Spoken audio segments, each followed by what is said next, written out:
தமிழக சட்டப்பேரவை தேர்தல் ஏப்ரல் மாதம் நடைபெறும் நிலையில் இதற்கான அறிவிப்பு மார்ச் மாதம் முதல் வாரத்தில் தேர்தலுக்கான அறிவிப்பு வரும் என சொல்லப்படுகிறது. தேர்தல் நெருங்கி வரும் நிலையில் கூட்டணி, தொகுதி பங்கீடு உள்ளிட்ட பேச்சுவார்த்தைகள் இரண்டு பிரதானமான கட்சிகளிலும் தீவிரமாக நடந்து வருகின்றது. திமுக கூட்டணியில் அண்மையில் தேமுதிக இணைந்து உள்ள நிலையில் பிரேமலதா விஜயகாந்த் இம்முறை தேர்தலில் விருதாச்சலம் தொகுதியில் போட்டியிட விரும்புவதாக தகவல்கள் தெரிவிக்கின்றன. இப்போது புதிய அறிமுகம் ஆச்சி ஹோட்டல் சாம்பார் 50 கிராம் ரூபாய் 20 மட்டுமே. திமுக தலைமை அலுவலகமான அண்ணா அறிவாலயத்தில் கடந்த 19/2/2026 அன்று முதலமைச்சர் மு.க.ஸ்டாலினுடன் தேமுதிக பொதுச் செயலாளர் பிரேமலதா விஜயகாந்த், பொருளாளர் எல்.கே. சுதீஷ் ஆகியோர் கூட்டணியை உறுதி செய்தனர்.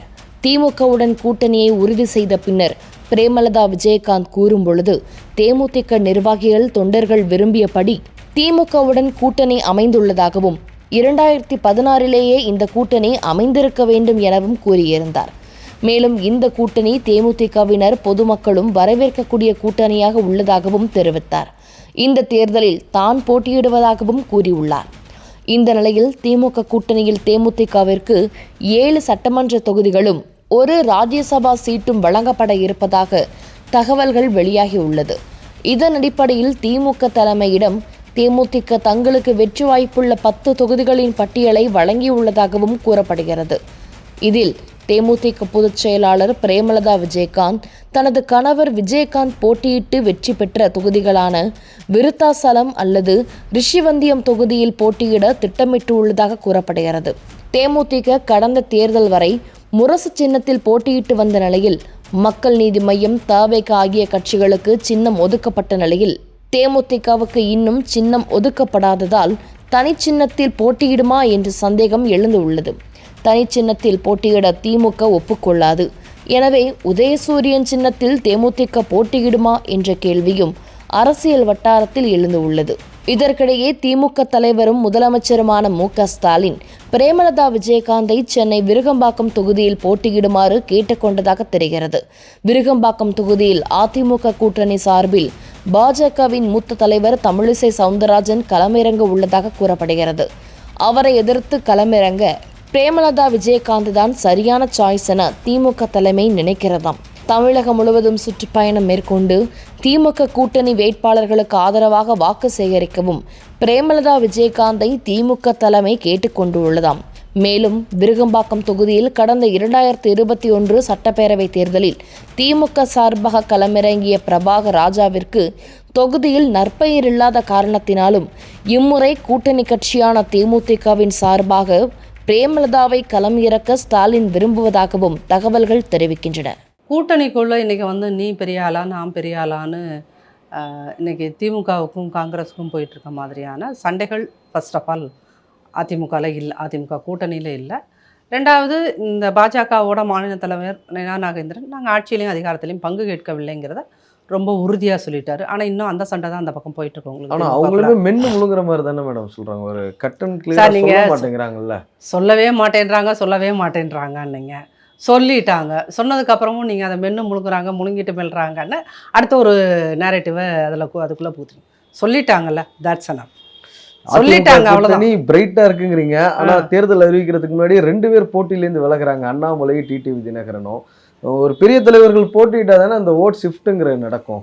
உங்களுக்கு தெரியும் 80 சீட்டு கொண்ட உத்தரப்பிரதேசத்தில் ஏன் குஜராத்தை விட்டுட்டு மோடி அங்கே போய் போட்டிடுறாருன்னா அந்த ஷீட் கன்வர்ஷன் நடக்கணும் அப்படிங்கிறதுக்காக தானே. 2 பெரிய தலைவர்கள் இப்போயே விலகுறாங்க. அப்படிங்கும்போது அது பின்னடைவாக பார்க்கப்படாதா? இல்லை, அது அவர்களுடைய சொந்த முடிவு. அதை அதிமுக கமெண்ட் பண்ண முடியாது.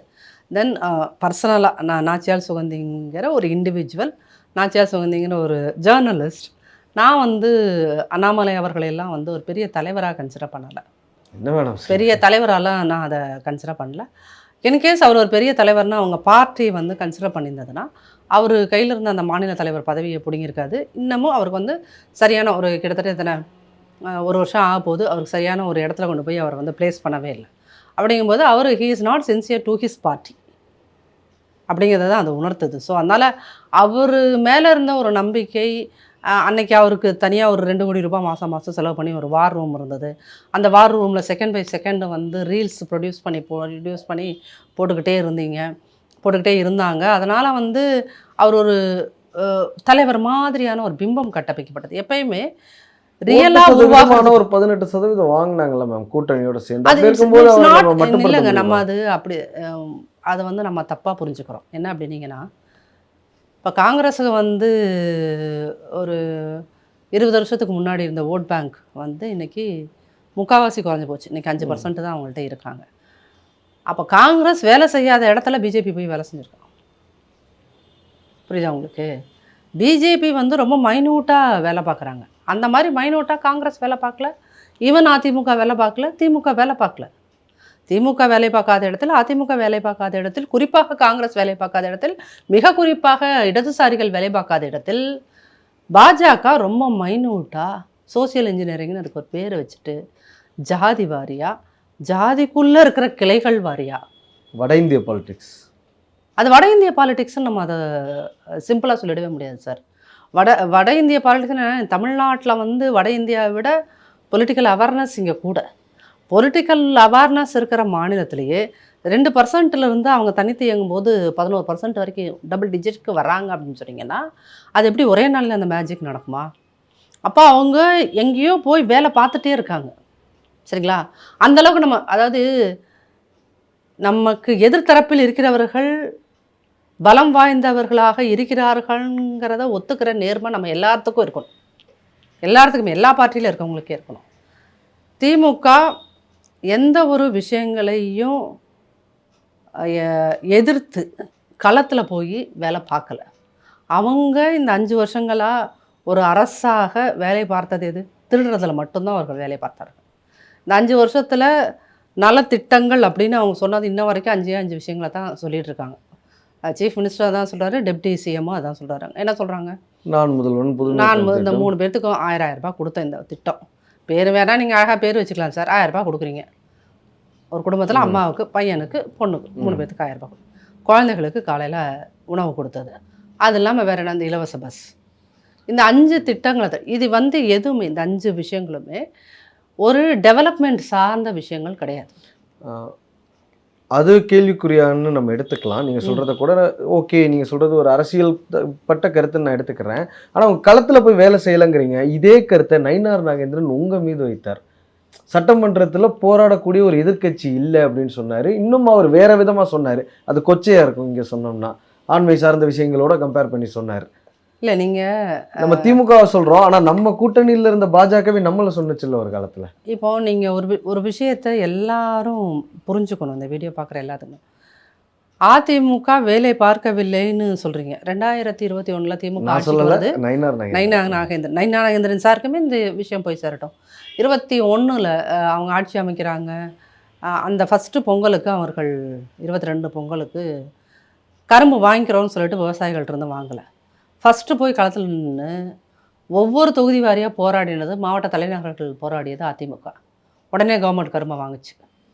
சரிங்களா? அந்த வருஷமே இவர்கள் இந்த புளி, உப்புளி எல்லாம் புளி கொடுத்தாங்க. புளி ஏதோ சர்க்கரை என்னது வெள்ளத்திற்கு உள்ளே வந்து பூச்சி புழு எல்லாம் இருந்துச்சு.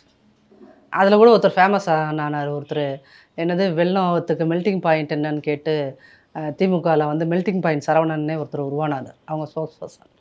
அப்போது அந்த சமயங்களில் எல்லா விஷயத்தையும் சுட்டி காட்டியது அதிமுக. ஆனால் ஒரு மீடியா கூட அதை வந்து இது அதிமுக சுட்டி காட்டியதால் வந்ததுன்னு இன்ன வரைக்கும் சொல்லலை. சரிங்களா?